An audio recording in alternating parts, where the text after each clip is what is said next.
Hvala. No, jaz bom nekoliko krajši. Kar se predstavitve Evropskega konzorcija tiče, imamo pa rahlo težavo ali pa neprednost v primerjavi z do zdaj predstavljenimi infrastrukturami, namreč humanistika je ekstremno široko polje. In tukaj se ne pogovarjamo pač o enotni disciplini in to označuje pač celoten način delovanja in tudi sestavljanja pravzaprav konzorcija. Samo načrtovanje konzorcija je v bistvu trajalo že zelo dolgo, tukaj sem naštel malo zgodovine. Zgodovina je trajala seveda se je začela še pred vključevanjem v prvi okvirni načrt ESFRI. No in danes lahko rečem, da je konzorcij nekako prišel do ene zrele meje, ko lahko tudi dejansko pokažemo nekaj bolj konkretnega. Sama Slovenija se pravzaprav, oziroma Inštitut za novejšo zgodovino se je vključil v Dario že v pripravljalni fazi, se pravi v ta evropsko financirani projekt Prepare in Daria. Do statusa Erika je konzorcij prišel leta 2014 in od leta 2019 naprej smo tudi uradno v operativni fazi. Sedež ima pa konzorcij v Franciji. Sam konzorcij je sestavljen iz trenutno 19 držav, Češka mislim, da se je priključila letos novembra. Seveda je pa tudi širitev še v načrtu, podobno kot smo videli pri CESDI, smo imeli tudi v okviru Darije določene projekte, infradel projekte iz obzorja 2020 in eden izmed njih, DESIR, je bil namenjen prav širitvi samega konzorcija. Češka je prvi rezultat, sledi verjetno Finska. Šlo se je pa tudi dalje, se pravi Daria Beyond Europe, in predstavljalo se je Dario, iskalo interesente ne samo v Evropi, ampak tudi v Avstraliji in ZDA. No, kot sem rekel, humanistika je ekstremno široko polje in zaradi tega tudi Daria tehnično deluje kot distribuirana infrastruktura in ki seveda ni orientirana samo na eno disciplino.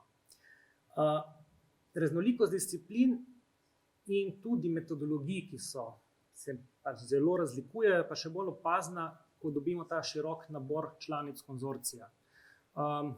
Tako kot se je v Sloveniji zgodilo, da smo orientirani bolj na tekstovne vire in pač slučajno bolj na zgodovino, se zgodi, da recimo določene države prispevajo ogromno znanja z področja recimo arheologije, to je tipično za Grčijo, ali pa za kulturno dediščino in umetnostno zgodovino, kar se je zgodilo s pristopom Italije. In to so principi, ki včasih prevladujejo v celotnem delu. Druga stvar, ki je pa tudi problematična pri združevanju, je ta, da imajo države zelo različen način financiranja nacionalnih dejavnosti. Od tega, da jih ne financirajo, kot je v primeru Danske, do primera Slovenije, kjer moram reči, da nas ministrstvo pri tem dejavnosti zelo podpira. Nekje so pa tudi že prišlo do povezav, ki so seveda logične in tako kot ste verjetno že opazili iz prejšnje predstavitve, se Daria precej povezuje s Clarinom in v določenih državah je prišlo že do konzorcijev imenovanih Clarija, se pravi na Nizozemskem, mislim tudi v Avstriji. Nemčiji, po novem. Daria je pač zamišljena res kot ena distribuirana infrastruktura, ki združuje nacionalne, čeznacionalne projekte, storitve in rešitve. Kar je mogoče še bolj zanimivo, je to, da ne samo, da ni ene osnovne hiše, ampak da je tudi upravljanje zelo distribuirano in pravzaprav poteka iz več različnih držav. Financiranje konzorcija pač zagotavljamo z denarnimi prispevki, to plačujejo države članice in v gotovini in stvarnimi vložki, ki so v primeru Darije relativno veliki in iz njih naj bi se določil nabor storitev, ki ne bi predstavljale nekako hrbtenico infrastrukture. Tukaj smo zaenkrat sicer še v fazi, ko ta sistem ni popolnoma vzpostavljen.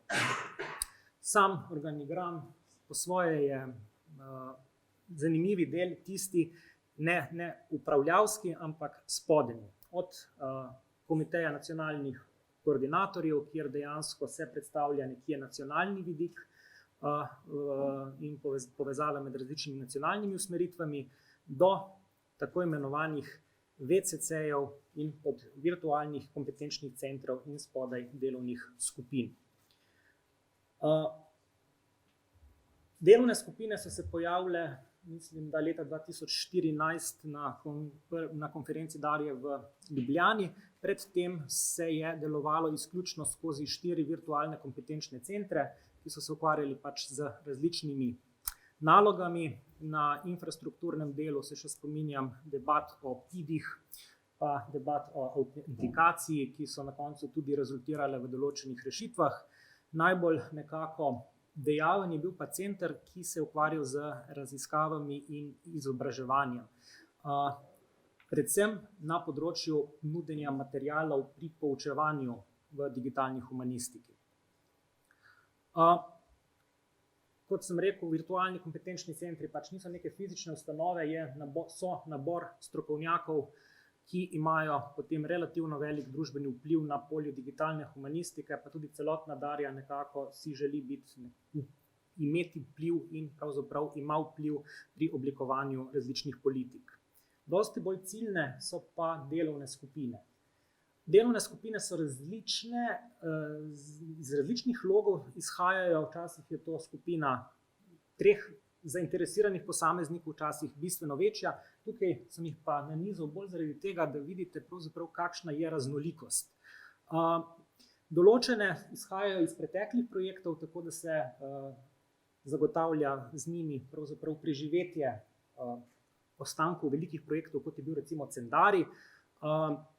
Določene so pa nastale iz nekdanjih teskov v virtualnih kompetenčnih centrih, kot je recimo Observatorij za digitalne metode in prakse ali pa register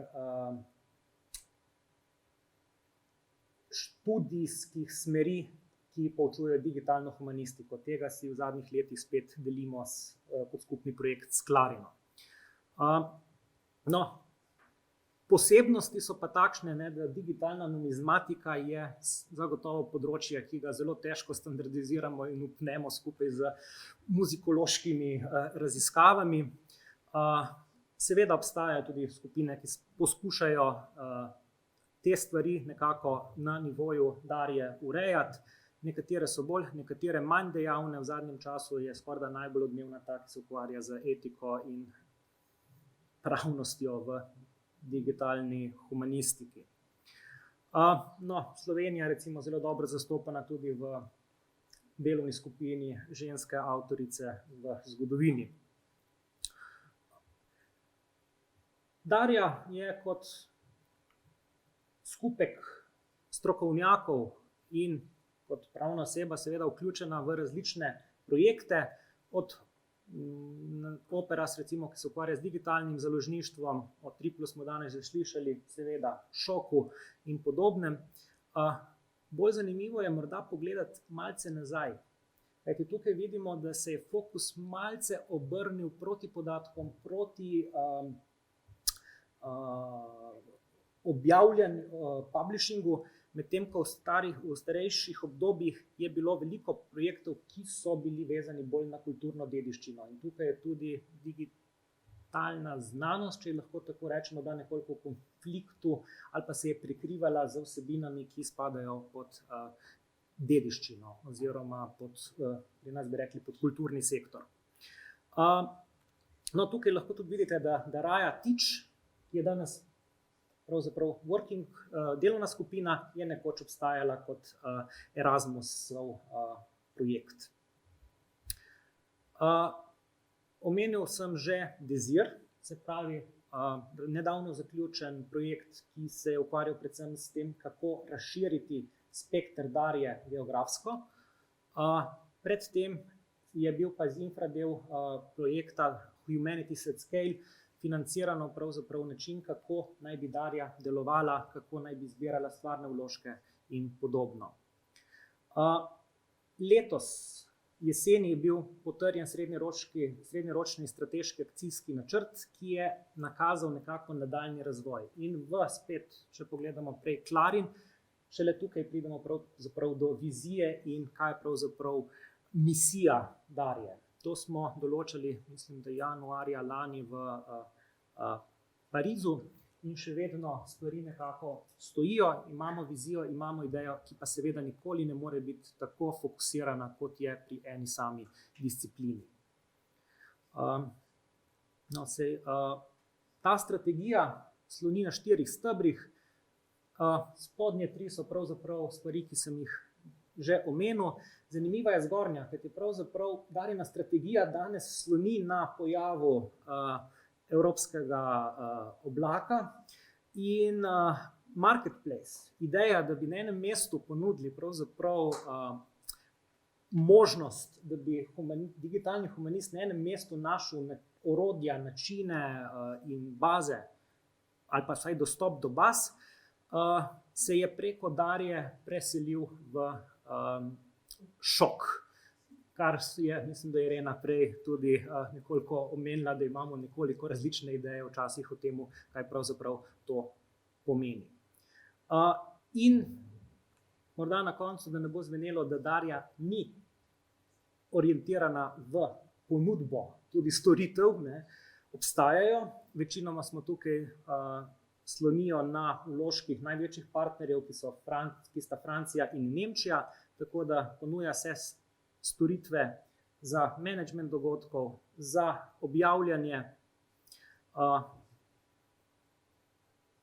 pa tudi druge rešitve, ki jih pravzaprav rešujemo. Ena bolj zanimivih je mogoče taksonomija za raziskovalne dejavnosti v humanistiki in digitalni humanistiki, ki se jo na tak način tudi še danes vzdržuje. Najbolj odmevni so pa seveda programi, ki izhajajo iz poučevanja in izobraževanja.